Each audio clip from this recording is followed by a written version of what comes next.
dari Nabiullah Muhammad SAW. Baik, yang kami hormati Mas Syahrawardi sebagai pemantik semangat kita pada kesempatan kali ini, acara ini, serta yang kami cintai bersama semua teman-teman yang untuk mengikuti kajian Allah Subhanahu wa taala. Bersama-sama teman-teman, marilah kita buka acara kali ini dengan membaca Ummul Kitab Al-Fatihah. Ala hadihin niyah as-solihah warqatil Fatihah.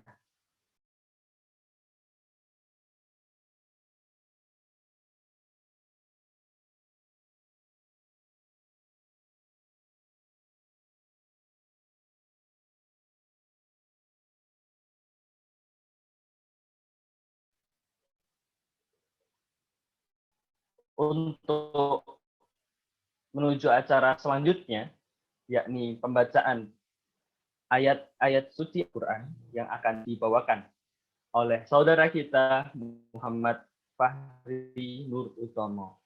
Kepada saudara Fahri Nur Utomo, kami persilahkan. Cek. Sebelumnya apakah suara saya terdengar dengan jelas, Kak Raffi? Cek. Alhamdulillah. Jelas.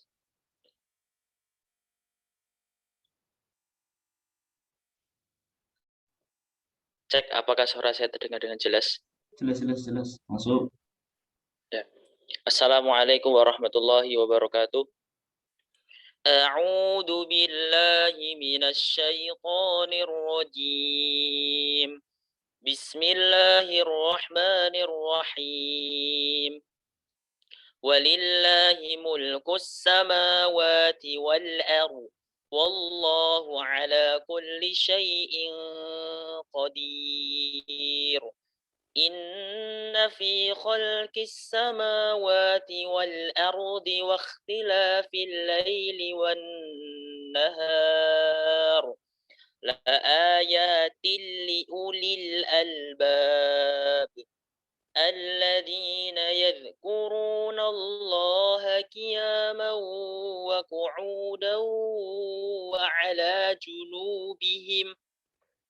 وعلى جنوبهم ويتفكرون في خلق السماوات والأرض ربنا ما خلقت هذا باطلا سبحانك فقنا عذاب النار ربنا إنك من تدخل النار فقد أحصيته وما للظالمين من أنصار ربنا إننا سمعنا مناديا ينادي للإيمان أن آمنوا بربكم فآمنا ربنا فاغفر لنا ذنوبنا وكفر عنا سيئاتنا وتوفنا مع الأبرار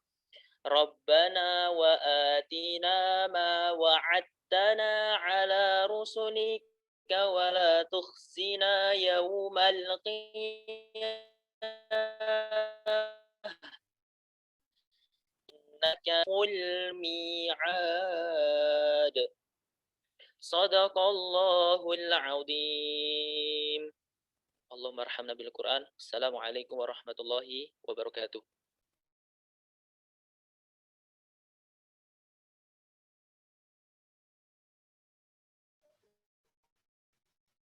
Waalaikumsalam warahmatullahi wabarakatuh.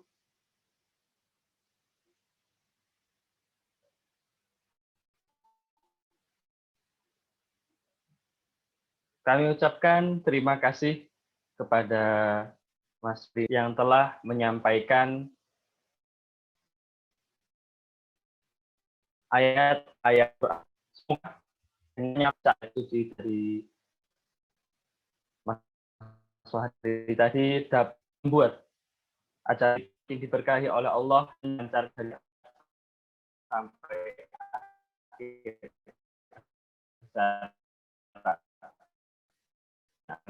Teman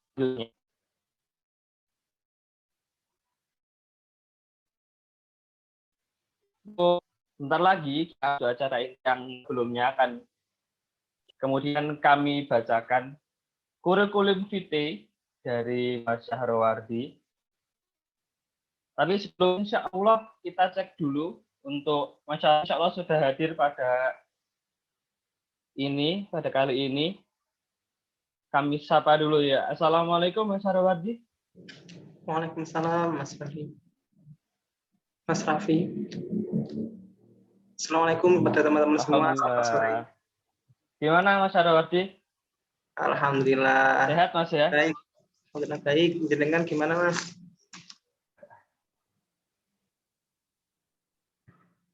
Baik. Di sini rada dingin. Oke, alhamdulillah Mas Syahrawardi sudah hadir pada kesempatan kali ini teman-teman. Dan sebelum kajian dimulai, kita akan bacakan kurikulum vitae dari mendengar dari kajiannya, kita mengenal tipis-tipis dulu.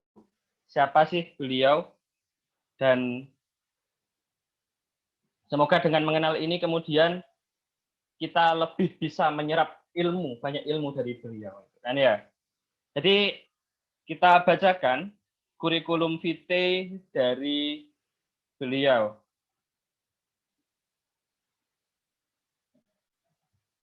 Untuk nama lengkapnya, M. Syahrawardi, tempat tanggal lahir Banyuwangi, 25 November tahun 1998. Untuk alamatnya, Sukomukti, Sukorejo, Bangurjo, Banyuwangi. Untuk riwayat pendidikannya, beliau bersekolah di MI Al-Hikmah Sukorejo, lulus tahun 2011. Kemudian lanjutkan di MTS Al-Huda Sukorejo, dan dilanjutkan di SMAS Queen Al-Falah, lulus tahun 2017. Kemudian dilanjutkan untuk berkuliah di Departemen Ilmu Hubungan Internasional, Fakultas Ilmu Sosial dan Ilmu Politik Universitas Airlangga Surabaya dari tahun 2017 sampai sekarang. Masya Allah, beliau kuliahnya di Fakultas Ilmu Sosial dan Ilmu Politik, ini ilmu hubungan internasional. Masya Allah sekali ini. Kemudian untuk pengalaman organisasi, beliau telah melalang buana di banyak organisasi, yaitu staf bidang Musabaqah Hifdzul Quran MTQM UNER tahun 2017, kemudian staf bidang Musabaqah Hifdzul Quran MTQM UNER 2018, kemudian dilanjutkan dengan staf Departemen Mudarrosah UKM Tahfidzul Quran 2018, kemudian selanjutnya Ketua UKM Tahfidzul Quran Universitas Airlangga 2018-2019, dan Ketua UKM Tahfidzul Quran Universitas Airlangga 2019-2020. Mas Syahrawardi juga memiliki kemampuan bahasa dan dapat berbahasa Indonesia, Inggris, serta Arab secara aktif. Untuk bidang kemampuannya, Mas Syahrawardi telah melalang buana juga di berbagai negara, yakni berpartisipasi di Southeast Asia Politics and Culture Study, African Middle East and South Asia Politics and Culture Study, kemudian International Human Rights, Environment, and International Business Study. Kemudian prestasi beliau 5 tahun terakhir adalah juara 2 OSN Kimia Kabupaten Kediri 2016, kemudian finalis 50 besar Young Social Entrepreneur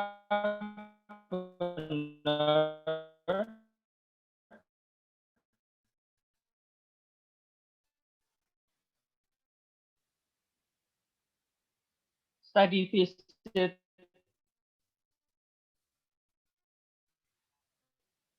Young Social, maksud saya Social Entrepreneur Study Visit Shanghai, Cina 2019, finalis 20 besar. TT International Competition Taiwan 2019, kemudian Kafilah TKM Regional U18 Hifdil 10 juz, kemudian Kafilah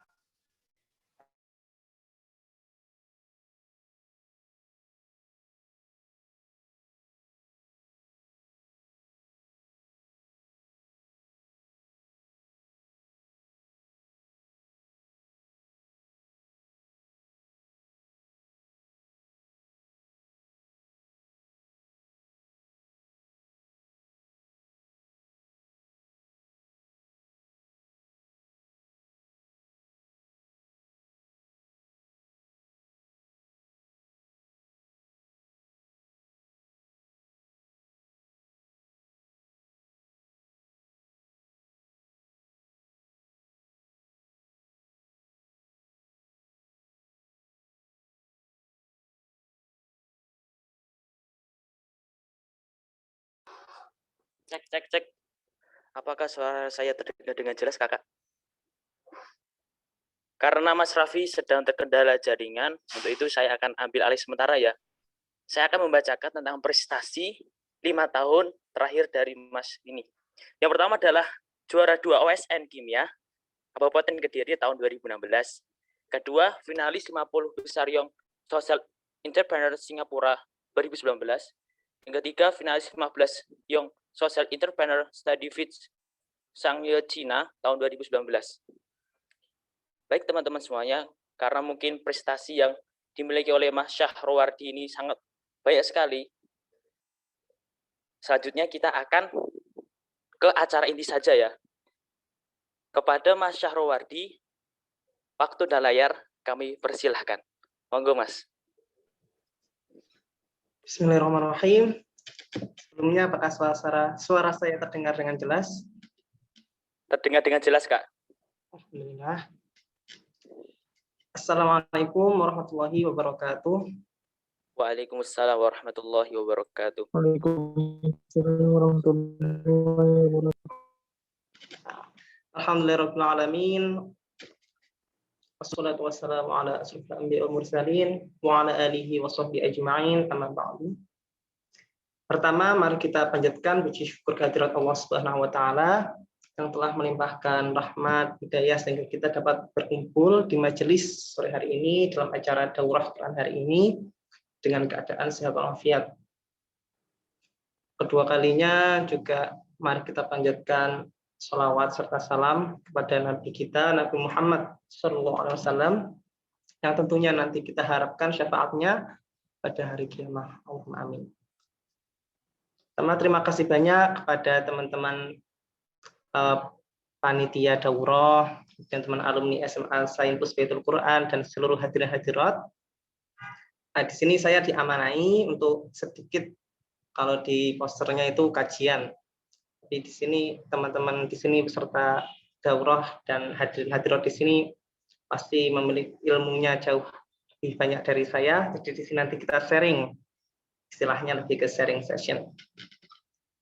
Mungkin ini yang share screen dari saya atau dari panitia. Saya ada sedikit PPT. Oh ya.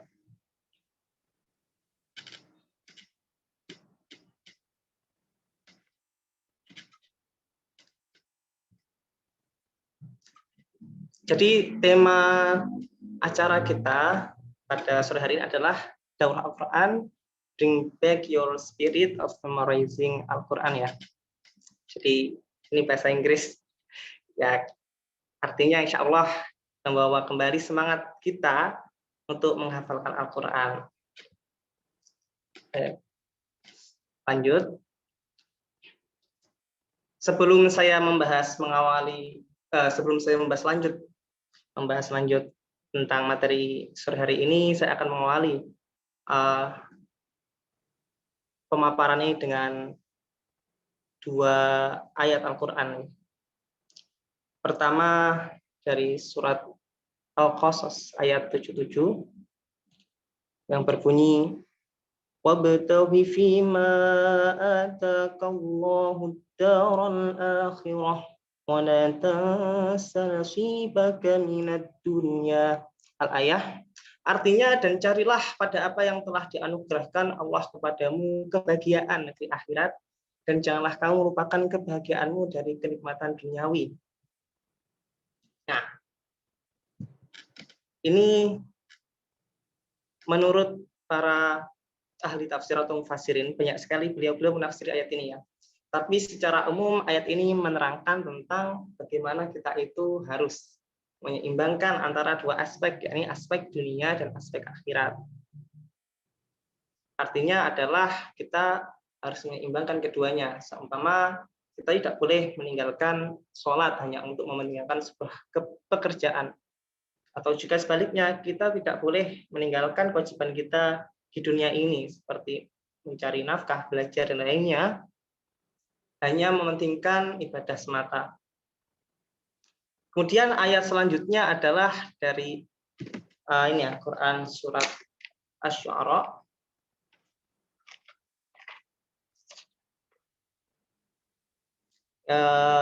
yang berbunyi man kana yuridu harsad dunya nu'tihi minha wa ma lahu fil akhirati min nasib.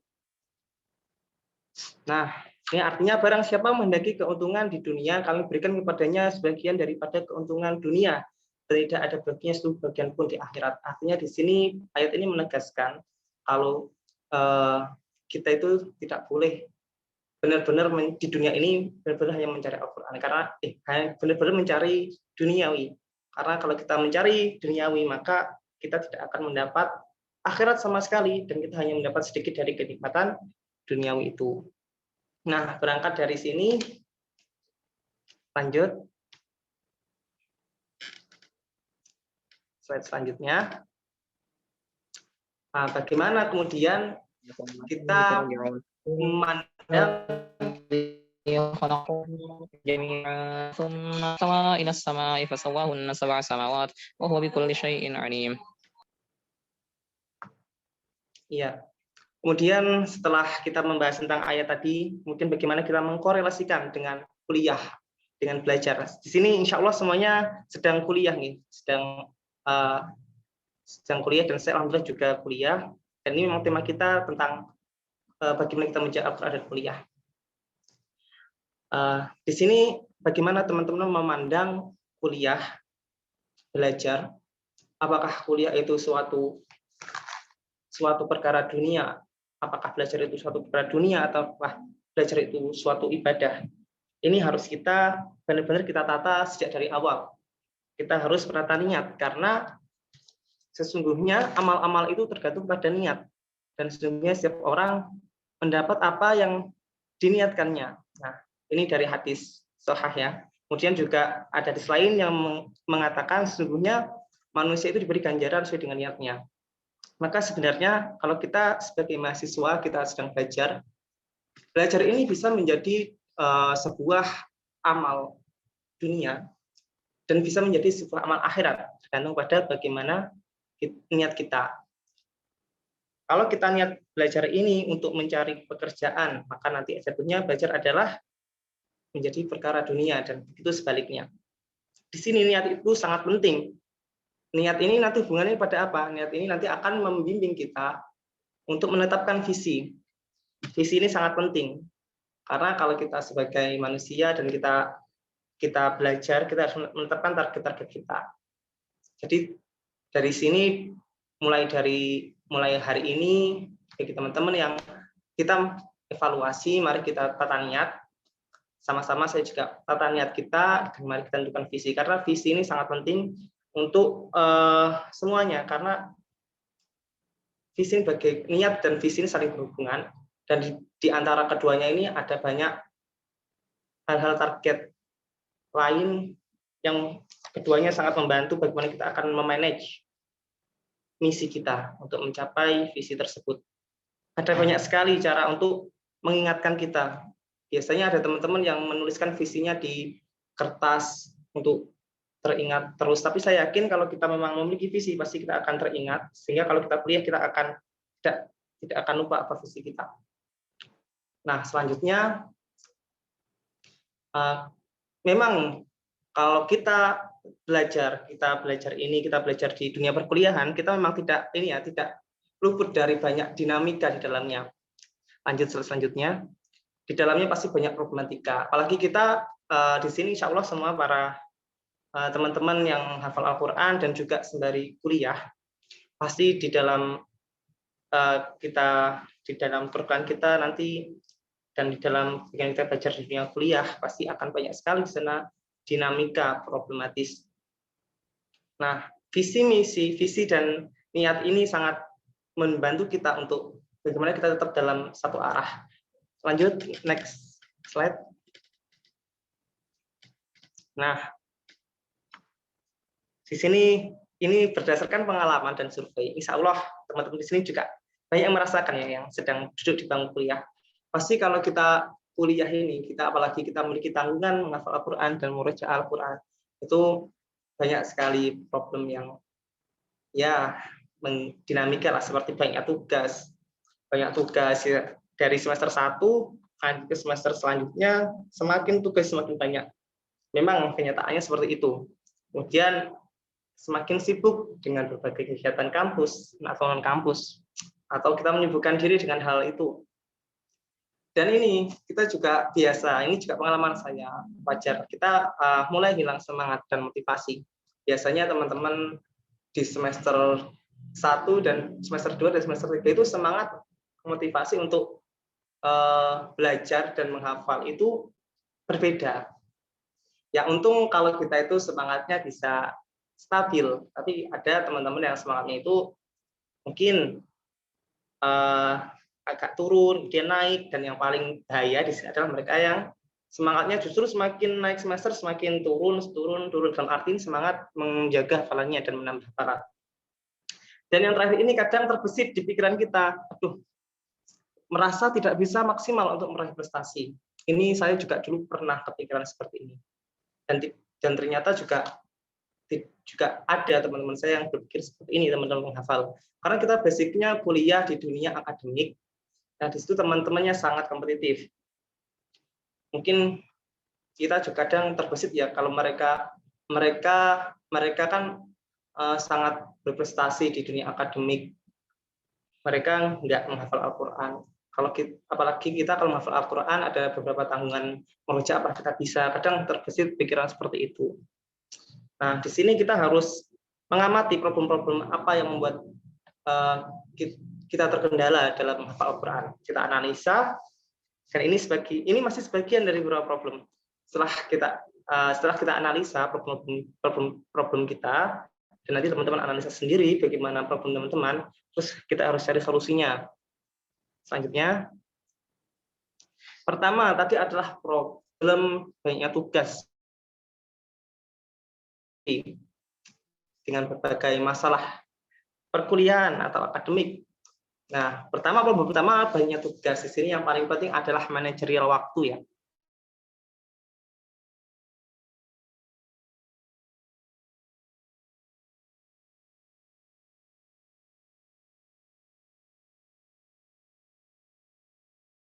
Kita sejak sebelum kita dari awal, karena itu akan menggiring ke manajerial dan prioritas.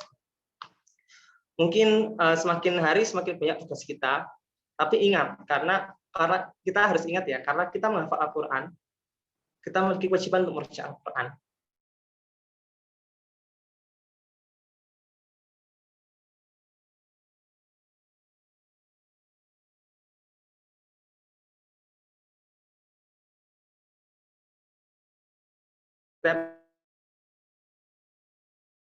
tidak lagi merujuk waktu luang.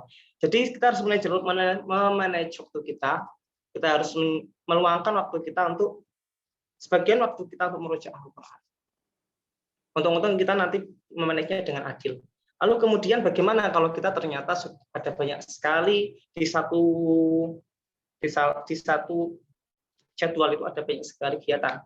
Di sini kita harus memiliki prioritas sesuai visi. Seumpama teman-teman ingin aku harus imbang antara menghafal Al-Quran dan kuliah.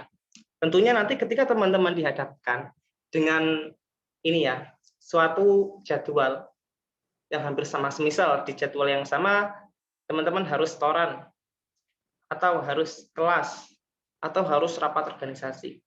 Dipilih prioritas sesuai visi atau prioritas yang memang benar-benar tidak bisa ditinggalkan. Misal ya kuliah.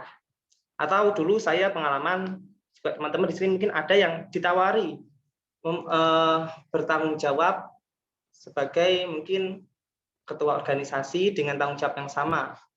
Di sini bisa teman-teman pilih mana yang kemungkinan sesuai dengan visi. Semua visi teman-teman, kalau visi saya memiliki visi, saya bisa berprestasi di dunia perkuliahan dan juga saya bisa merawat Al-Quran saya.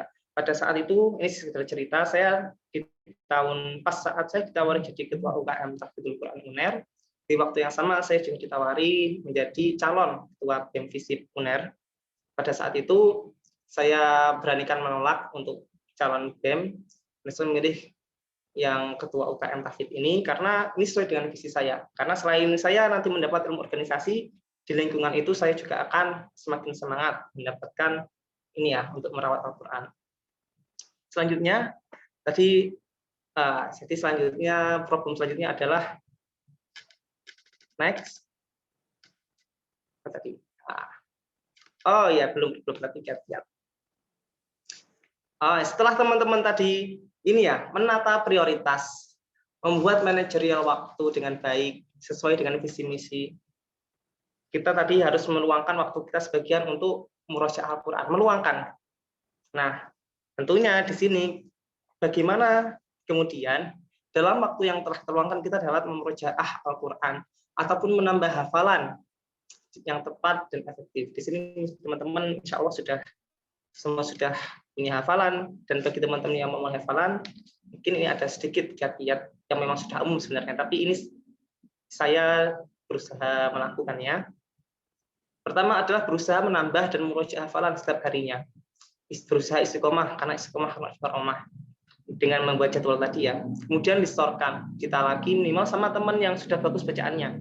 Jadi ketika teman-teman di perkuliahan kan tidak jarang ini ya sulit menemukan ustadz atau untuk setoran.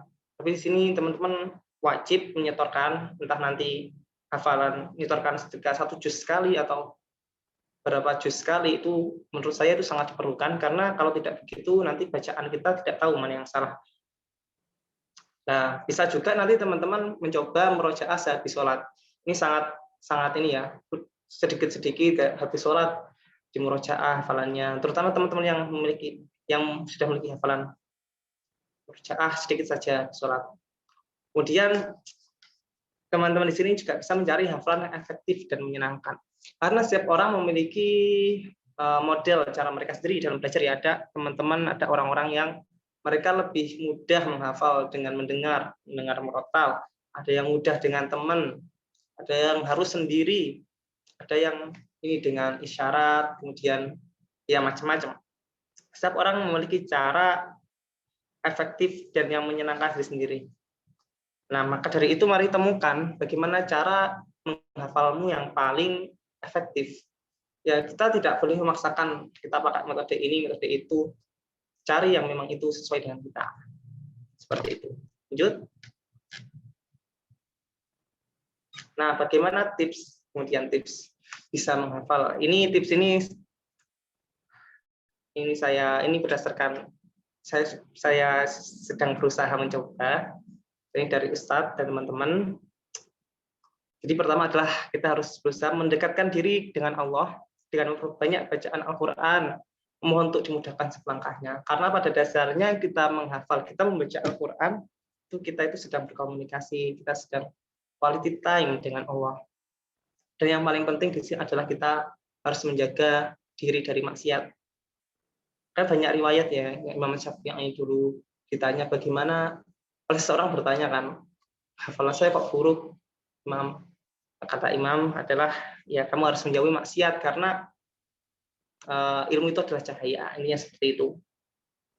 Apalagi kita ini menghafal Al-Quran, ya Al-Quran itu adalah kalamullah, maka kita harus memantaskan diri, kita berusaha, toh semua kita masih banyak, kita manusia tidak luput dari kesalahan, maksiat, maka itu dengan menghafal Al-Quran ini bisa menjadi lantaran kita ya semakin memantaskan diri dengan Allah. Jadi memang ini salah satu tantangan yang cukup berat ya, jadi semoga kita semua bisa terhindar dari maksiat, Allahumma amin. Selanjutnya memperbaiki bacaan Al-Quran. Baca Al-Quran dengan tartil. Nah ini sangat penting. Jadi usahakan ketika menghafal itu dengan tartil. Karena ini berdasarkan juga pengalaman. Mungkin kalau teman-teman di sini sering ikut ini ya musabaqah, menghafal dengan tartil itu sangat membantu, sangat kuat. Nanti hafalan yang ada itu akan semakin kuat dan bacaan yang ada semakin jelas. Karena dulu saya pengalaman ikut lomba musabaqah Al-Quran. Karena dulu saya seringnya itu murojaah cepat. Pas saya tampil ternyata dapat soal dan teman-teman bacanya harus tartil di depan orang banyak itu ngeblank. Jadi membaca tartil itu insya Allah hafalannya lebih lekat. Tapi in case jika teman-teman hafalannya udah banyak atau 30 juz, pasti ya setiap hari harus murojaah banyak, jadi bisa dimix, kadang kader, kadang tartil. Seperti itu boleh. Kemudian libatkan Al-Quran dalam segala hal, misal ketika berjalan sambil mendengar murotal dan lain-lain. Ya. Lalu buat target menghafal, jadi tidak hanya kita menyisakan waktu, tapi kita juga memiliki target. Semua hari ini nambah sekian, murojaah sekian, besok harus sekian, sekian. Selanjutnya, next.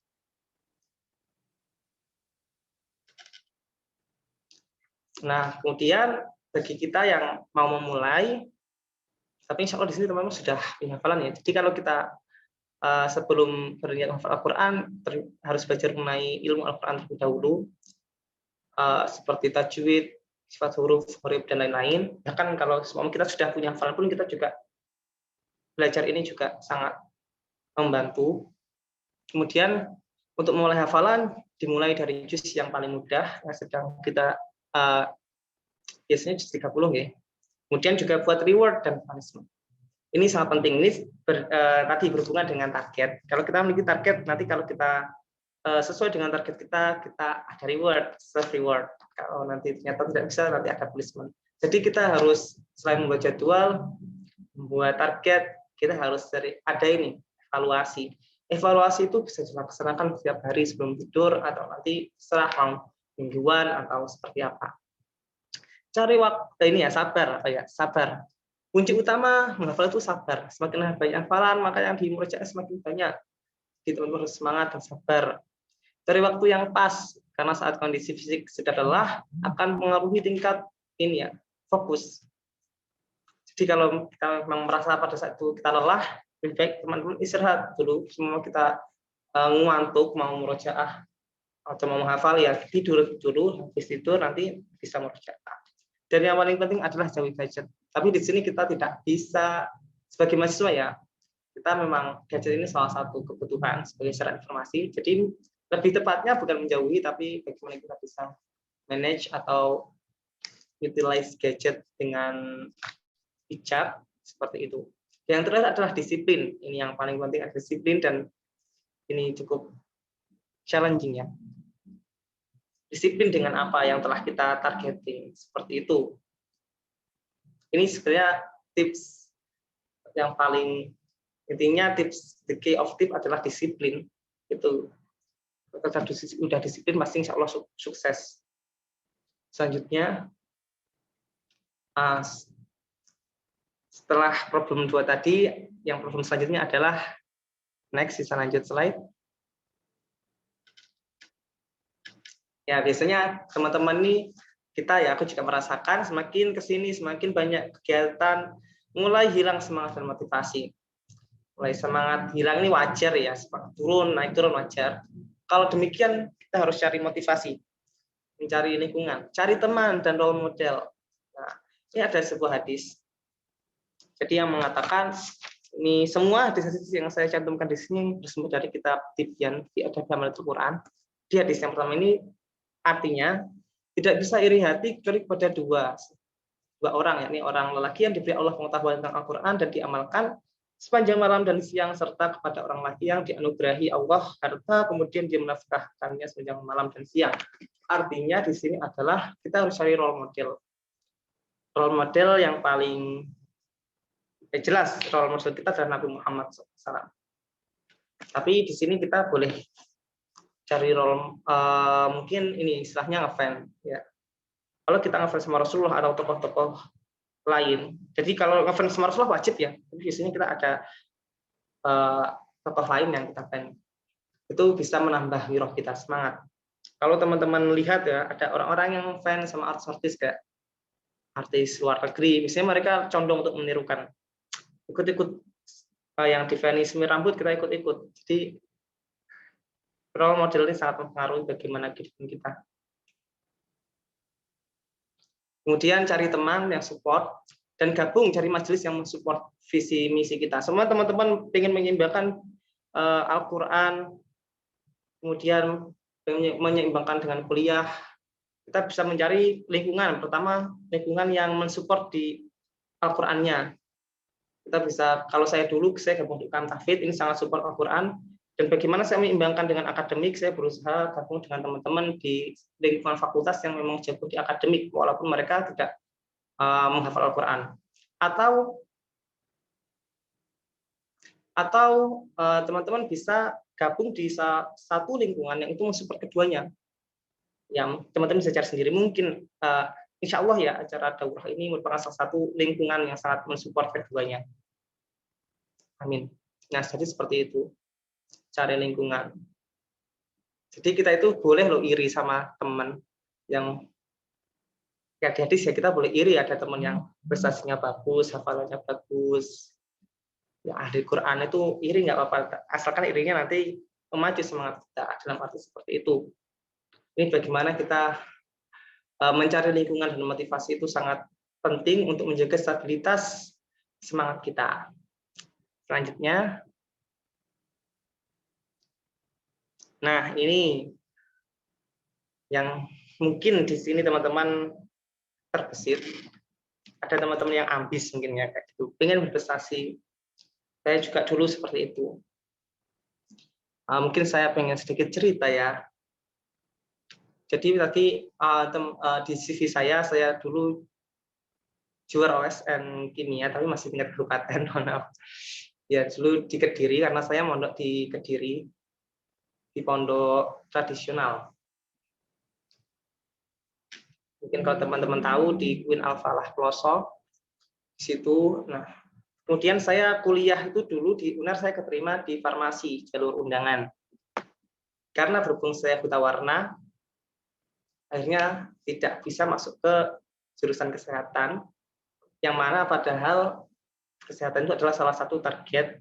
Kalau kita kan dulu pasti kita membuat ini ya, plan hidup, plan A, plan B, plan C, plan D, dan kesehatan itu masuk di plan saya. Pada saat itu saya diharuskan pindah jurusan atau tidak bisa masuk ke farmasi. Sempat saya pada saat itu ingin pindah ke plan hidup, kan ada banyak plan. Ada plan saya itu yang saya nggak kuliah tapi saya mondok di pondok induk Al-Falah yang itu tidak sekuliah. Orang tua saya sebenarnya juga mensupport saya untuk masuk ke pondok induk, dalam artian tidak kuliah. Saat itu saya mau mengundurkan diri dari UNER. Saya mau mengundurkan diri karena berhubung ada ini ya buta warna, jadi tidak di blacklist sama saya. Jadi saya mau mengundurkan diri. Ternyata pada saat itu orang tua menghendaki saya untuk tetap lanjut dan disuruh milih HI. Karena pada saat itu ditawari untuk pindah jurusan yang grade-nya di bawah farmasi dan menerima buta warna.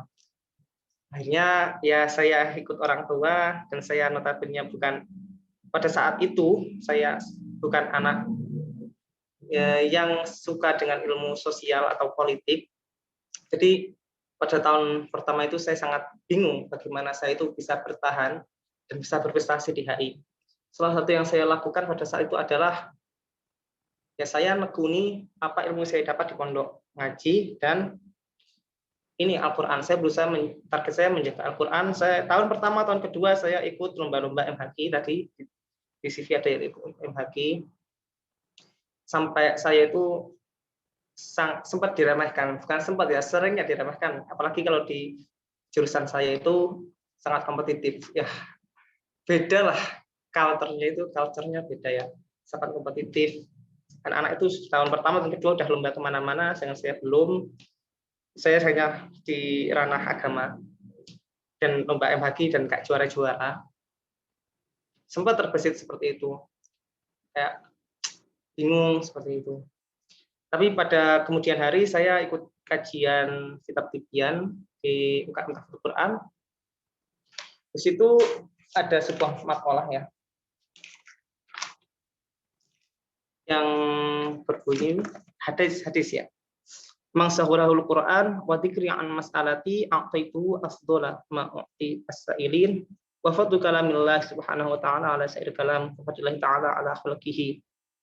Artinya barang siapa yang disibukkan dengan mengaji Al-Quran dan menyebut namaku sehingga tidak sempat meminta kepadaku, maka aku akan berikan kepadanya sebaik-baik pemberian yang aku berikan kepada orang yang meminta. Dan keutamaan kalam Allah atas perkataan ini adalah seperti keutamaan Allah atas makhluknya. Insya Allah artinya seperti itu. Nah, pada saat itu tahun kedua saya. Di tahun mana saya masih bingung bagaimana untuk bisa bertahan saja di jurusan baru saya itu, saya masih bingung. Jadi di sini teman-teman mungkin yang kuliah di awal-awal dan merasa ini ya salah jurusan, jangan putus asa. Memang seperti itu kayaknya tahapannya. Seperti itu ya. Jadi di saat itu saya sangat bingung. Ketika mendengar hadis ini, saya langsung saya langsung gini kayak kalau benar begini saya harus yakin lah, ini saya benar-benar memegang hadis ini, saya benar-benar yakin. Oke, aku akan fokus aja wes ke Qur'annya. Artinya di tahun ketiga saya ditawari jadi ketua tahfidz.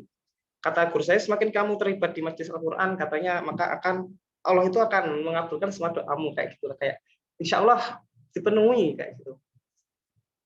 Saya akhirnya semakin yakin, saya berusaha menyibukkan diri dengan Al-Quran, berusaha di tahun saya menjadi pengurus dan ketua UKM saat itu.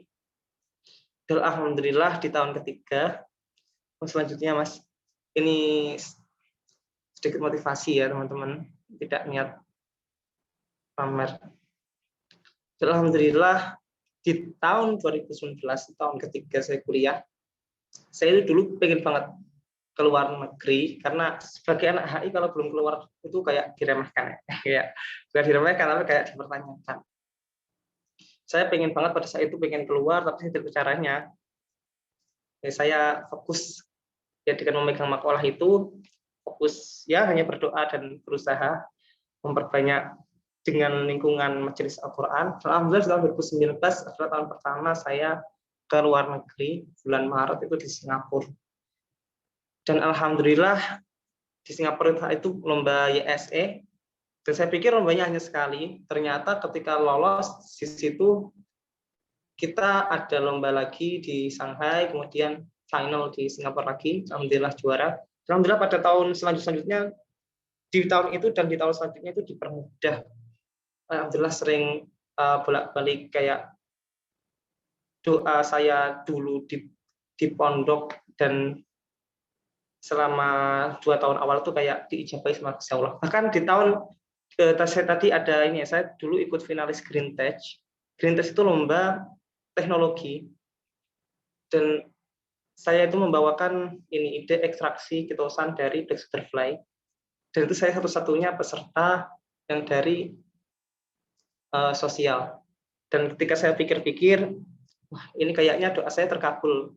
dulu pas SMA, pas saya ikut OSN kimia, saya dulu doa pengen juara 1 internasional, pengen ikut lomba internasional kimia.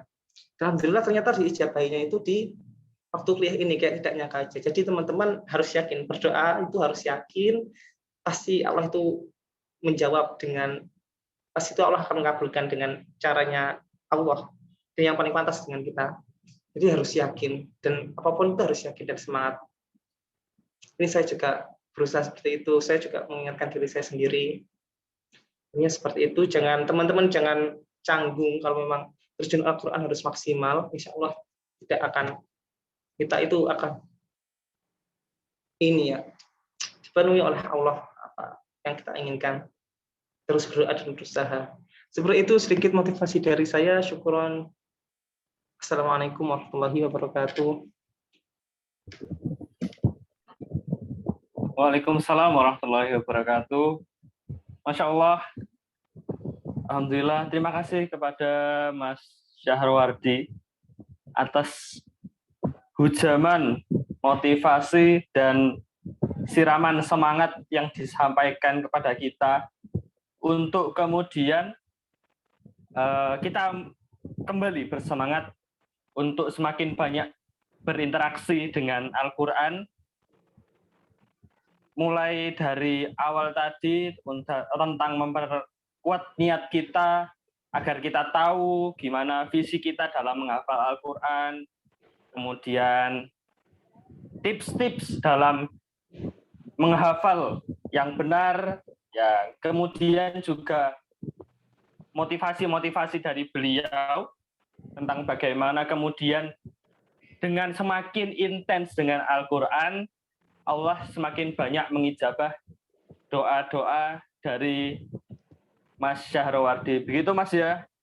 Masya Allah, ini saya sampai agak gemeter ini, merinding mendengarkan motivasi dari Mas Syahrowardi ini, sampai saya nulis kebak-kebak ini Mas, Masya Allah. Masya Allah. Nah, untuk selanjutnya kemudian kita akan buka pertanyaan. Tapi sebelum itu sudah banyak sekali DM yang masuk ke saya untuk pertanyaannya. Nanti pertanyaannya setelah ini bisa teman-teman bisa raise hand atau menyampaikan pertanyaan via chat Zoom ya. Dan ini Mas, saya mau membacakan pertanyaan yang masuk ke DM saya terlebih dahulu. Untuk pertanyaannya yang saya rangkum itu, bagaimana sih Mas proporsi untuk kita bisa, kan kalau misal ini buat teman-teman yang udah punya hafalan nih Mas ya, itu bagaimana kita kemudian memurojaah, tips murojaahnya, gimana cara kita tahu hafalan kita yang sudah kuat, kemudian hafalan kita yang sudah lemah, itu gimana cara murojaahnya untuk proporsinya sendiri gitu Mas. Jadi nanti teman-teman bisa tahu nih, murojaahnya yang mana, terus yang lemah yang mana, yang sudah kuat yang mana, jadi bisa lebih optimal murojaahnya. Itu gimana Mas? Ya. Ini untuk pertanyaan bisa dijawab dulu Mas, nanti kita akan lanjut ke pertanyaan-pertanyaan berikutnya. Siap, terima kasih Mas Raffi atas pertanyaannya dan teman-teman atas pertanyaannya. Jadi sebelum menjawab pertanyaan itu ya, saya mau cerita sedikit. Jadi saya dulu menghafal Al-Quran itu SD, kemudian SMP saya selesai, habis itu SMA saya itu mondok, tapi di pondok kitab. Di pondok kitab ini saya sangat kelabakan karena kitab ada menghafal nadhoman seperti itu, wajib, Imriti Alfiyah, mungkin kalau teman-teman tahu. Dan ketika saya kuliah, masuk di tahun awal kuliah itu jujur, hafalan saya itu tidak bagus. Jadi saya itu pernah dibilangin oleh ustadz saya, kamu itu tidak boleh membohongi diri sendiri. Kita itu sebagai penghafal Quran tidak boleh membohongi diri sendiri. Dalam arti membohongi diri sendiri seperti apa? Mungkin kita ini ya, orang tahunya kita itu menghafal Al-Quran. Kita sudah 30 juz, mungkin orang tahunya kita tahu 30 juz, tapi sebenarnya yang tahu bagaimana keadaan hafalanmu ya kamu sendiri. Jadi kamu jangan membohongi diri sendiri. pasti kita yang lebih tahu bagaimana keadaan hafalan kita. Pada saat itu, ya di awal-awal kuliah ya, dengan kondisi hafalan yang sangat buruk, saya mengakui hafalan saya dulu buruk banget. Bahkan saya cari yang kuat dan yang buruk itu kayaknya semua buruk deh. Akhirnya saya berusaha pada saat itu menyetorkan dari awal. Kalau teman-teman di sini ini ya, untung-untung kalau udah tahu mana yang hafalan yang lebih bagus, mana hafalan yang agak kurang bagus, itu alhamdulillah banget. Tapi kalau saya itu saya posisi hafalan, saya merasa bahwa saya semua kurang bagus. Jadi saya berusaha start dari awal, saya setorkan, dan yang telah saya setorkan dari awal ini benar-benar saya jaga. Caranya pada saat itu saya sering ikut musabaqah ya. Di musabaqah itu ada musabaqah 5 juz. Ketika dapat 5 juz ikutkan 5 juz. Ini artinya kita menguji hafalan kita itu seperti apa. Dan kemudian setelah 5 juz ikut 10 juz. Usahakan ikutnya itu meningkat terus. Pada saat itu saya sempat ikut 10 sampai 15 semester 1 dan tahun pertama.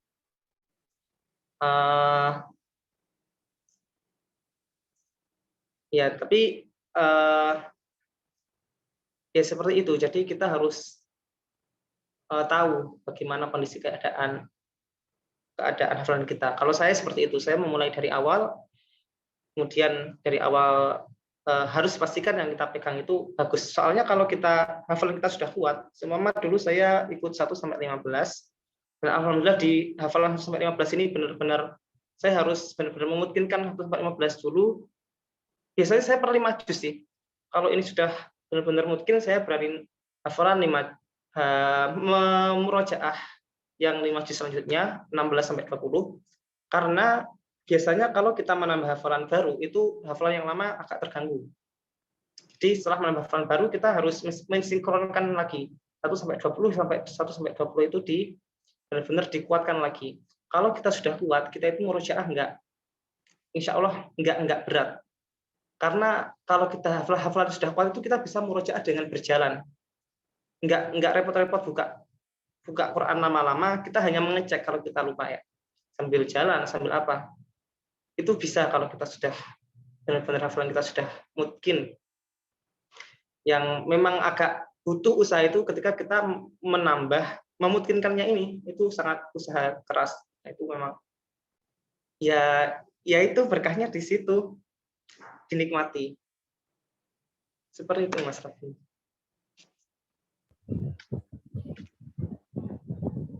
Jadi kayak Mas ya, jadi hafalan baru kita harus kita sinkronkan dengan hafalan-hafalan yang lama yang sudah kita punya gitu Mas ya. Iya, benar sekali. Alhamdulillah. Ya, teman-teman juga bisa. Ya, teman-teman juga bisa ikut beberapa majelis yang mensupport ya, kayak lomba atau beasiswa. Itu asalkan niat kita benar-benar kita bisa, ya niat kita jangan neko-neko dulu lah. Iya. Ya kalau aku setiap orang punya pegangan masing-masing. Kalau aku makomku masih seperti ini, ya saya niat untuk memurojaah saja itu sudah sangat bagus. Ikut beasiswa tahfidz itu niat untuk menambah dan nambah hafalan itu sudah sangat bagus sekali. Kalau niat untuk Allah itu ya nanti semoga seiring ya bisa seperti itu. Tapi memang makom kita seperti ini ya niat ikut majelis-majelis untuk murojaah itu sangat bagus sekali. Ya, Masya Allah. Ya, semoga nanti seiring dengan waktu niat kita untuk menghafal Quran diluruskan oleh Allah Subhanahu wa taala. Amin ya, Mas ya. Alhamdulillah. Oke, selanjutnya untuk penanya berikutnya. Teman-teman bisa raise hand kalau semisal mau bertanya langsung. Kapan lagi bisa bertanya langsung ke Mas Syahrowardi ini? Atau bisa dikirimkan via chat Zoom.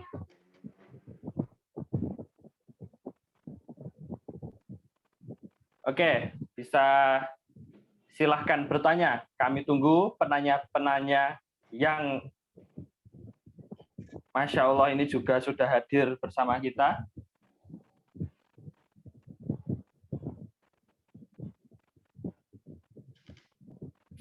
Ya, teman-teman, mungkin bisa ditanyakan. Oke, kemudian saya akan bacakan pertanyaan. Ini ada chat masuk dari penanya. Afan izin bertanya, kalau kita hafal Quran tanpa tahu artinya, apakah bisa dikatakan hafalan yang mungkin? Begitu, Mas. Oke, pertanyaannya ini semoga saya bisa menjawab dengan benar ya. Tapi sebelum ke situ lagi, jadi saya dulu pernah curhat sama teman-teman dari ini ya, kedokteran UNER. Berhubung di UKM TAF itu banyak teman kedokteran. Terus ada salah satu senior yang teman mahasiswa kedokteran yang hafalannya mungkin, saya sharing ya tentang metode menghafal. Kata beliau itu metode menghafal Al-Quran kan ada beberapa ya. Pertama, kita kadang menghafal Al-Quran itu kita menghafal tekstual. Kita menghafal benar-benar menghafal ayatnya, lafaz seperti itu. Sehingga kita sampai tahu betul itu letaknya di mana. Kita benar-benar menghafal secara lafaz per lafaz. Dan ada juga yang menghafal, kita itu menghafal berdasarkan makna. Kita lebih mudah menghafal kalau kita itu tahu maknanya, terus ya itu lebih mudah daripada menghafal dengan menghafal lafaznya saja. Itu ada yang seperti itu. Nah, menurut survei dari, saya lupa, tapi dari dokter kesehatan, teman saya bilangnya seperti itu, ada survei mengatakan bahwasanya orang yang menggunakan metode menghafalkan berdasarkan lafaz letter luck itu biasa banyak digunakan atau banyak berhasil diterapkan di orang-orang usia anak ya sampai usia sekitar 17-18. Itu yang paling mudah adalah menghafal dengan ini per lafaz. Jadi yang dihafal lafaznya. Jadi mungkin di sini kalau teman-teman lihat di hafid Quran hafid cilik gitu ya, kan beliau sampai tahu betul itu letaknya ayat berapa. Itu memang keunggulan menghafal lafaz letter luck itu seperti itu. Nah, biasanya ini yaitu berlaku atau banyak yang berhasil itu antara rentang umur sekian lagi. Di yang selanjutnya menghafal dengan arti itu biasanya bagi mereka berhasil menurut survei itu banyak diterapkan di umur 18 ke atas. Condongnya menghafal dengan arti lebih nyaman dan lebih cepat mungkin. Di sini saya mengartikan mungkin itu kalau hafalan kita itu secara hafalan kita itu sudah ini ya, sudah kuat. Mungkin itu saya artikan hafalannya kuat secara hafalan. Dalam artian entah itu anak kecil, beliau anak kecil di hafid-hafid cilik yang ikut di RCTI ya, kalau teman-teman lihat beliau ini sangat tahu tanpa salah, walak-walik gitu tahu ya di PTI. Meskipun beliau belum tahu artinya dengan baik, tapi hafalannya benar-benar bagus, itu bisa dikatakan mungkin secara hafalan. Nah, kemudian di sisi lain juga teman-teman yang mungkin dengan yang mungkin hafalannya dan tahu artinya itu juga ya, mungkin malah lebih bagus ya kalau kita tahu arti dan tahu tafsirnya itu jauh lebih bagus. Tapi memang seperti itu, ada teman-teman yang menurut survei seperti itu. Biasanya yang lebih bagus, lebih enak menghafal dengan arti itu adalah umur 18 ke atas, apalagi teman-teman yang sudah tahu nahwu shorof dan tahu. Kadang kalau teman-teman menghafalkan surat yang artinya kisah kan lebih cepat nyantol. Karena kita tahu kisah kayak surat Yusuf. Biasanya lebih mudah. Soalnya saya juga ada teman, beliau ini hafalannya dulu hanya saya benar-benar mengikuti orang ini. Ini saya bukti nyata. Ada teman dari Pekalongan dulu hafal itu dari 0 itu hanya 4 4 bulan itu benar-benar jalan hafalannya. Saya tanya itu, kamu hafalannya gimana, Mas? Ya, saya hafalannya ini, yang saya hafalin artinya, jadi gitu. Tapi memang dia sudah dengan basic bahasa Arab yang bagus. Jadi kalau kita tahu artinya, biasanya dengan kemampuan bahasa Arab ataupun dengan intuisi, biasanya bisa lebih kuat. Seperti itu.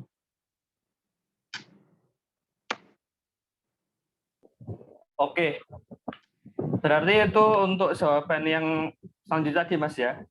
Masya Allah. Berarti untuk dikatakan mungkin itu hafalannya kuat, tapi kalau mengetahui tafsirnya itu lebih baik gitu Mas ya. Mengetahui artinya juga itu ya. Nah, ini juga ada kaitannya juga nih Mas sama pertanyaan selanjutnya. Apa namanya tentang apakah kita kalau mau pakai kita tipenya menghafal dengan mengetahui artinya nih, itu kita harus belajar bahasa Arab dulu atau enggak nih Mas? Gitu. Kalau mau kita tipe menghafalnya pakai arti gitu, itu kita harus tahu bahasa Arab dulu, belajar bahasa Arab dulu, atau enggak perlu Mas? Gitu. Nah, ini seperti yang tadi di materi saya ya, kalau setiap orang itu memiliki metodenya sendiri-sendiri. Jadi kalau kita ini lebih ternyata daripada menghafal dengan letter luck, kita lebih enak menghafalkan dengan arti atau dengan isyarat. Itu nggak apa-apa, itu jauh lebih bagus bisa diterapkan daripada nanti kita menghafal dengan metode yang katanya bagus, ini bagus, tapi kita tidak cocok. Itu juga kurang tidak efektif. Tadi kalau kita cocok dengan metode menggunakan arti, itu kan artinya kita merasa bahwasanya dengan metode itu kita jauh lebih mudah. Entah itu kita bisa bahasa Arab ataupun tidak. Tapi biasanya mereka yang sudah tahu bahasa Arab itu lebih mudah karena tahu intuisinya lebih jalan. Tapi kalau biasanya dengan teman-teman otomatis ya, kalau saya pengalaman ya, kalau teman-teman belajar dengan arti otomatis nanti bahasa Arab mengikuti. Biasanya teman-teman yang berusaha menghafal dengan arti ini, kalau di UKM Tafid ya, saya dulu ini survei, biasanya mereka bahasa Arabnya akan mengikuti. Ya meskipun belum secara gramatikal, karena kalau kita berbicara bahasa Arab secara gramatikal, nahwu sharaf itu perlu belajar ya. Tapi biasanya teman-teman yang belajar dengan menghafal dengan metode arti, beliau ini mesti upgrade dari yang pertama. Mereka beliau ini kosakatanya semakin tambah, dan otomatis nanti ketika beliau belajar nahwu sharaf pun akan semakin mudah. Biasanya kayak lebih mudah aja mengikuti. Jadi kayak bahasa Arabnya itu nanti bakal ngikuti gitu Mas ya, walau dikit-dikit lah insya Allah. Benar sekali. Masya Allah. Nah ini Mas, ada pertanyaan yang masa kini banget itu loh Mas. Jadi ini juga menjadi problem, kemudian juga dirasakan banyak sekali dari teman-teman yang ngafalin Quran nih. Ini Mas ada pertanyaan dari Naufal Ahmad Fauzi. Afwan izin bertanya, tips dan trik untuk manajemen gadget. Nah ini pertanyaan berbeda ini. Kalau tadi teman-teman tanya cara manajemen murojaah, manajemen hafalan, ini manajemen gadget. Nah, Masya Allah. Iya, supaya kita menghafal dan murojaah tidak terdistrak. Kira-kira gimana Mas? Itu Mas. Iya benar sekali ya. Sebenarnya pertanyaan yang juga sangat sulit ya, karena saya pribadi, mungkin teman-teman di sini juga masalah gadget ini cukup krusial. Ini kayak kita itu sering sekali merasa gadget itu mengganggu, tapi untuk pisah itu cukup sulit. Yang bisa kita lakukan adalah memanage, ya benar, memanage dengan bagus. Saya sendiri masih sangat berusaha memanage gadget, tapi yang saya lakukan ini yang saya lakukan dulu ya. Saya karena gadget itu penting bagi kita yang kuliah, kita tidak mungkin meninggalkan gadget 100%, tapi usahakan minimal ketika kita waktu atau jadwal murojaah, usahakan gadget ini matilah atau jangan sentuh. Itu minimal manage gadget seperti itu. Tapi kalau teman-teman bisa manage dengan baik, di sini ada yang lebih baik dari saya, itu jauh lebih bagus. Biasanya ada teman saya itu yang beliau ini gimana ya? Ini ya, saya juga kurang tahu ya. Manajerial gadget itu semakin kita jarang memegang gadget itu semakin bagus. Dalam arti kita memegang gadget itu di saat yang butuh saja. Itu semakin bagus. Kalau saya dulu pernah berusaha menggunakan gadget itu untuk support saya biar hafalan semakin bagus. Pernah saya dalih kayak gadget saya misal Quran murotal, saya megang gadget untuk murotal, tapi pada endingnya juga ya agak belok. Maksudnya dalam arti ternyata tidak seperti yang saya harapkan. Itu sering. Jadi yang paling bagus itu memang kita pisah. Jadi kalau waktunya murojaah ya pisah dulu. Suruh teman menyembunyikan HP lah kalau memang kita itu nggak bisa pisah. Saya pernah lakukan itu sih. Tapi insya Allah kalau kita disiplin itu ya nggak perlu seperti itu. Mungkin karena saya kurang disiplin dan merasa butuh bantuan teman. Ya, mungkin di sini teman-teman ada yang jauh lebih bagus manajerialnya, tapi yang tentang manajemen gadgetnya ya seperti itu. Sebaiknya kita manage penggunaan gadget adalah bagaimana kita manage secara profesional, menggunakannya hanya untuk kebutuhan yang sangat urgent saja. Seperti itu. Nah, ini berarti thoriqohnya sangat ekstrem ini. Disembunyikan teman. Ya nanti kalau waktu disembunyikan aman enggak apa-apa, Mas. Kalau buka iChat WA-nya ya. Aman, ya. Mas. Oke. Untuk pertanyaan berikutnya nih, Mas. Nah, kan tadi Mas Syahrawardi ini menjelaskan kalau misalnya kita lagi futur-futurnya nih, lagi turun-turunnya semangat, itu kita cari lingkungan yang baik. Ini ada mungkin pertanyaannya itu, adakah cara lain nggak? Ada cara lain nggak, Mas, buat ningkatin semangat kita waktu futur gitu, Mas? Ada nggak, Mas?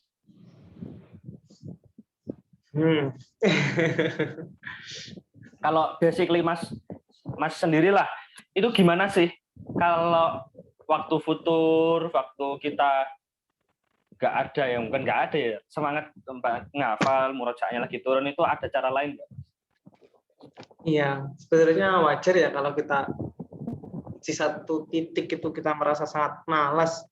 Mas itu bisa dua kemungkinan, karena kita physically kita lelah, atau mungkin juga intinya kita sedang lelah, itu bisa sangat mengaruhi. Di titik itu kita juga bisa berada di titik terendah, males. Nah, kalau kasusnya seperti itu ya seperti tadi yang saya bilang, ya digunakan istirahat. Kalau memang saat itu benar-benar lelah, itu istirahat. Habis istirahat, ambil wudhu, kemudian murojaah. Tapi kalau malesnya karena kalau pada saat kondisinya sehat, semangat, tapi semangatnya enggak untuk murojaah. Dengan dalih self reward. Pengen quality time dengan HP atau apa. Yaitu kalau kita hafal Al-Quran ya quality time dengan Quran, itu jauh lebih enak ya. Jadi satu-satu cara lain selain kita mengingat visi adalah sering-sering ini ya, dengar kajian, ikut kajian, itu sangat support. Mungkin di sini teman-teman kayaknya Mas Raffi juga ada nih. Gimana Mas Raffi kalian jenengan? Kalau saya sendiri, Mas, ya karena saya berpengalaman dalam futur, artinya saya sering futur. Itu Saya cara ngatasinya ya kayak ya itu sih Mas, apa namanya? Karena kan juga sering di rumah tuh, jadi secara physically ini juga jarang capek. Paling cuma beban mental aja, kena mental. Itu ya kembali lagi lihat kajian-kajian ustadz-ustadz gitu, mungkin yang ngasih semangat buat ngafal, terus mungkin saya juga kembali nginget gitu loh Mas, oh ini karena saya kemudian lebih banyak bengong urusan akhirat gitu Mas. Gitu sih Mas. Jadi saya kayak ngembalikan, coba ngelurusin niat dikit-dikit gitu. Dan akhirnya ya dengan cara itu ya alhamdulillah bisa kembali. mantap sekali Mas. Kayak saya jauh lebih ini ya. Kalau bicara malas wajar lah. Kayak saya juga sering malas. Ya sama Mas, semoga kita bisa sama-sama belajar insya Allah. Iya, kalau nggak malas kayak bukan manusia deh Mas. Benar juga sih Mas. Itu wajar, tapi situ cepat-cepat dikembalikan semangatnya. Itu Mas, Ya, Mas, kayak saya setuju kalau, banget sih. iya, kalau saya kadang itu yang memberikan sesuatu ada role model ya. Jadi saya kan di pondok, udah ada temen yang rajin banget. Itu kayak lihat itu kayak adem sejuk, tambah semangat gitu lah kayak ingin ikut lah. Itu Wah, Masya Allah. ikutin orang-orang yang semangat biar ketemu orang semangat. Oh iya benar. Oh iya Mas, ini ada satu pertanyaan terakhir. Itu insya Allah ini pertanyaan terakhir nih Mas. Bisa dijawab singkat.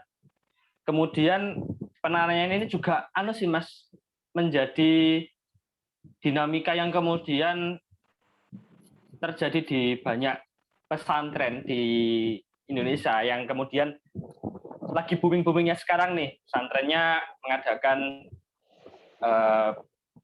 program selesai menghafal Al-Quran. Nah ini programnya itu kayak selesai dulu gitu Mas. Nah ya, akhirnya itu yang ikut programnya itu selesai nih, menghafal Quran nih 30 juz nih. Itu bagaimana nih Mas? Kan otomatis kalau sudah selesai itu hafalan-hafalan sebelumnya itu kebanyakan kayak kurang kuat nih Mas. Nah ini apakah bisa Mas di murojaah biasa seperti tipsnya Mas tadi, atau ada tambahan tips dari Mas untuk murojaahnya ini Mas? Begitu. Iya, saya banyak menemukan kasus seperti ini ya. Kalau di UKM Tahfidz juga background-nya itu dari teman-teman itu banyak sekali. Ada yang beliau dari pesantren, ada yang dari SMA yang menargetkan hafalan sekian untuk lulus. Kemudian ada juga yang berasal dari keluarganya basicnya Al-Quran, dan beliaunya ini dipaksa untuk menghafal Al-Quran, pokok ditarget sama keluarganya umur sekian harus khatam, itu ada. Dan saya sering curhat sama Ustadz pembina UKM saya. Jadi beliau ini pernah sampai kayak anak-anak itu ada beberapa yang hafalan sertifikat, ada ijazah hafalan 30 juz, tapi ternyata kualitasnya itu tidak begitu bagus ketika diuji. Jadi ada dua ini ya, kalau saya melihat itu ada dua tipe para hafid. Kalau saya melihat dari lingkungan kampus saya, ada pertama mereka yang menghafal ini karena itu adanya target. Maksudnya dalam arti ketika seseorang menghafal dengan mengejar kuantitas hafalan, itu di satu sisi bagus. Ini yang saya lihat dengan Ustadz ya. Ustadz ini saya sering curhat sama Ustadz-nya. Bagus dalam arti jika dia itu semakin semangat. Artinya ketika dia mengejar kuantitas, otomatis hafalannya banyak, dia tertulis di sertifikat.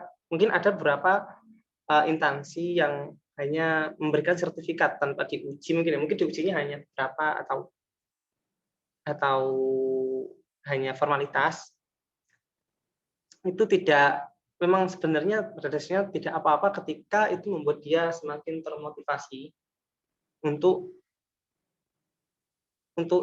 termotivasi untuk terus murojaah. Tapi di sisi lain juga harus sadar diri. Kalau maksudnya, kalau tadi kata Ustadz saya tadi adalah jangan membodohi diri sendiri. Jangan membohongi diri sendiri. Soalnya kita yang tahu hafalan kita seperti apa. Kalau kita mengejar kuantitas, biasanya memang kalau kuantitas, biasanya kualitas agak terkalahkan. Kita yang tahu kualitas hafalan kita seperti apa. Nah, maka dari itu ketika kita sudah dalam posisi seperti itu, kita harus jujur pada diri sendiri. Kemudian kita bilang jujur dengan ustadz kita. Dalam artian, ustadz, saya hafalannya seperti ini, dan saya ingin memperbaikinya. Insya Allah nanti pasti akan dibantu dengan ustadz. Atau kalau tidak dengan ustadz, kita jangan membohongi diri sendiri. Sebenarnya tidak apa-apa, intinya seperti itu. Asalkan kita harus semangat. Karena biasanya teman-teman yang dengan tipikal seperti ini ya, ada yang beban, mereka itu ada yang bebannya ya semua tahu hafal, tapi terkadang karena sertifikat hafalannya, karena hafalan yang ada itu membuat down, akhirnya nggak naudzubillah, Qur'annya nggak di rumah. Tapi itu karena mereka itu membohongi diri, maksudnya dalam arti ya kita intinya gimana ya? Ya kita harus merasa kalau memang kita harus murojaah terus seperti itu, harus jujur dengan diri sendiri, terus bermurojaah. Dan tipikal kedua, ini tipikal yang menurut saya panutan ya, bukan panutan, karena ada beberapa pondok. Kalau ustadz saya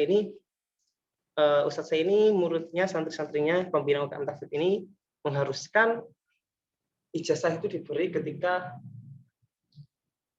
kita sudah namanya itu majelisan. Majelisan itu satu kali duduk kita membaca juz 1 sampai 30 dengan ghaib. Jadi kalau seperti itu biasanya insya Allah hafalan secara kualitas bagus. Tapi memang itu membutuhkan fokus sih. Kalau kita sebagai mahasiswa dan dengan kondisi kita, saya sendiri, kita menghafalkan dengan mengejar kuantitas saja itu sebenarnya sudah bagus, asalkan seperti itu tadi, tetap harus murojaah dan harus sadar diri. Ketika kita sudah sadar, kita tidak membohongi sendiri, maka kita tahu, kita nggak bingung cara murojaah. Karena kadang kita itu bingung, murojaahnya yang mana ya? Yang mana dulu, kayak gitu kan. Bingungnya kayak yang rusak. Itu yang ya kita harus analisa dan intinya seperti itu. Gimana kalau menurut Mas Raffi atau teman-teman di sini? Kalau saya sih setuju sama Mas Syahrawardi aja ya. Ini jawabannya sudah mewakili sih insya Allah seluruh teman-teman yang kemudian memiliki problem yang sama seperti itu. Semoga terjawab insya Allah Mas. Mohon maaf ya, saya jadi ini sebenarnya ini berdasarkan semua jawaban itu berdasarkan pengalaman. Maksudnya dengan Ustaz, saya dengan teman-teman, bukan dari pribadi saya sendiri karena saya masih jauh dari omongan saya yang tadi saya paparkan. Dan minta doa kita semua semoga kita bisa tambah disiplin ke depan, bisa jadi ahlul Quran. Amin. Amin. Ya, kami ucapkan Masya Allah, terima kasih banyak sekali kepada Mas Syahrawardi yang sudah kemudian mengingatkan kita kembali tentang bagaimana menjaga semangat dan menjawab pertanyaan dari teman-teman tadi yang memiliki banyak problem tentang bagaimana dalam menghafal Quran. Dan insya Allah rangkaian dari awal sampai akhir tadi semoga semakin menambah keberkahan kepada kita semua. Amin ya rabbal alamin.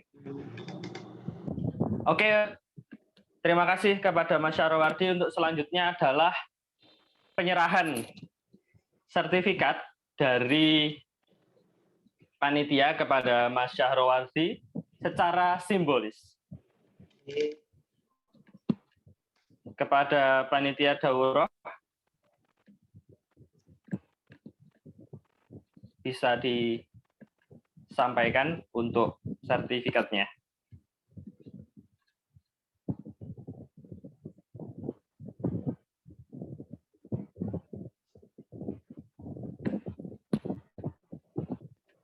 Ya, kami serahkan secara simbolis sertifikat kepada Mas Syahrowardi atas partisipasinya sebagai pembicara dalam kajian daurah Quran kali ini. Saya mewakili dari panitia dan semoga Mas Syahrowardi berkenan untuk menerima. Terima kasih, saya terima sertifikatnya. Alhamdulillah. Terima kasih kepada Mas Syahrowardi yang telah memantik semangat kita pada kesempatan kali ini. Oh ya, untuk acara berikutnya kita akan bareng-bareng foto bersama pembicara kita pada kesempatan kali ini. Semoga kita juga ketularan semangatnya Mas Syahrowardi dalam menghafal Al-Quran, pun dengan prestasi-prestasi beliau di bidang kita masing-masing. Insya Allah. Amin, amin ya Rabbal Alamin. Sebelumnya saya mohon, tadi saya tutup sesi saya ya, Deng. Assalamualaikum warahmatullahi wabarakatuh. Waalaikumsalam warahmatullahi wabarakatuh. Terima kasih Mas Syahrowardi. Oke, sebelum itu kita akan foto bareng dulu. Untuk teman-teman bisa open cam, on cam maksud saya. Oke, kita akan bareng-bareng foto nih. Semoga dengan foto bersama ini akan ada kenangan-kenangannya nih sama Mas Syahrowardi nih. Kan sekarang kan pokoknya innamal a'malu bisurah. Semua amal tergantung pada gambarnya, ada fotonya apa enggak yang bisa dipertanggungjawabkan. Oke, untuk panitia bisa menghitung apa aku yang hitung? Kalian, Zafi. Apa? Kalian. Oke. Panitia bisa siap-siap ya. Ini teman-teman bisa siap-siap ya. Soalnya akan di screenshot oleh panitia. Oke. Hitungan ketiga. 1, 2, 3.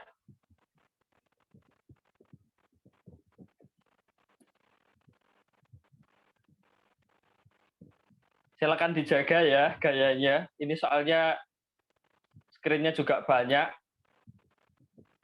Jadi silahkan kalau mau bergaya jaim atau tapi ahli Quran insya Allah pada mempertahankan gayanya.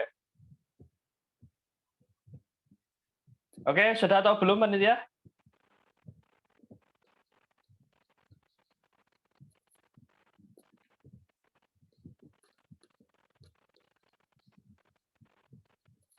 Masih dalam proses.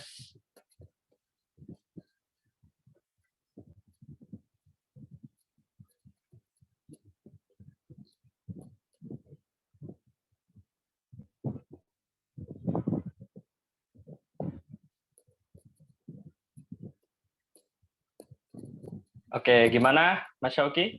Sudah ya? Ya. Oke, alhamdulillah dengan selesainya penyampaian dari Mas Syahrowardi, kemudian sharing, tanya jawab bersama beliau. Insya Allah kita semuanya sungguh terhormat bisa kemudian satu majelis Al-Quran, majelis zikrullah bersama beliau. Dan sampailah kita di penghujung acara. Di akhir kami mengucapkan terima kasih kepada Mas Syahrowardi atas cantikan semangat dan motivasi. Semoga menjadi amal jariah bagi guru-guru beliau, orang tua dan keluarga beliau, dan bagi beliau sendiri. Amin, amin, ya alamin. Kemudian kami ucapkan terima kasih juga kepada panitia yang telah menjadi wasilah terselenggaranya daurah dan kajian ini, serta tak lupa kami juga sampaikan terima kasih kepada seluruh peserta yang telah menyempatkan waktunya untuk hadir pada kajian kali ini. Semoga ini menjadi ilmu yang bermanfaat bagi kita semua dan bisa diterapkan di keseharian kita masing-masing.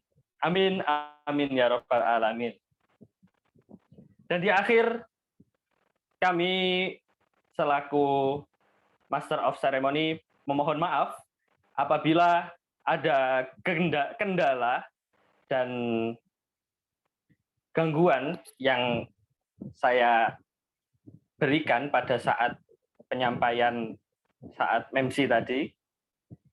Dan semoga kita dapat bertemu di kajian-kajian berikutnya. Amin, amin, ya rabbal alamin.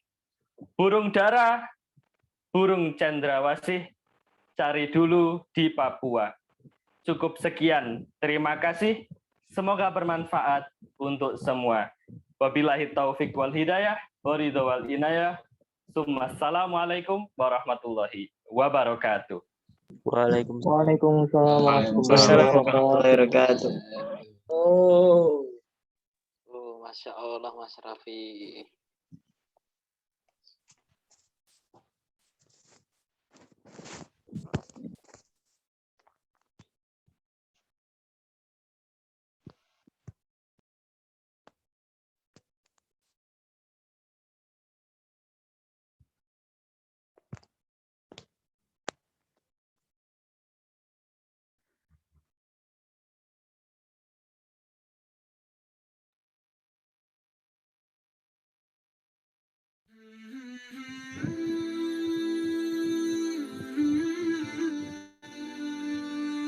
Terima kasih kakak-kakak panitia. Semoga menjadi amal dan barokah dan menjadi amal yang diterima oleh Allah Subhanahu wa taala. أن تخرج من ضيق الظلماء إلى النور، أن تولد ثانية والماضي مغفور، لحظة أن تشعر بالله في قلبك يقذف بهداه. Cek. Oke.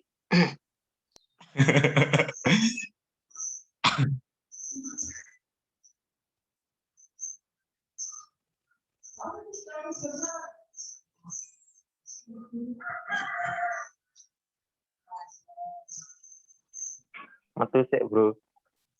Oh yes, monggo Pak D. Monggo. Apa deh? Sing Syawi, apa? mau pas penyerahan apa lagu nih? Enggak.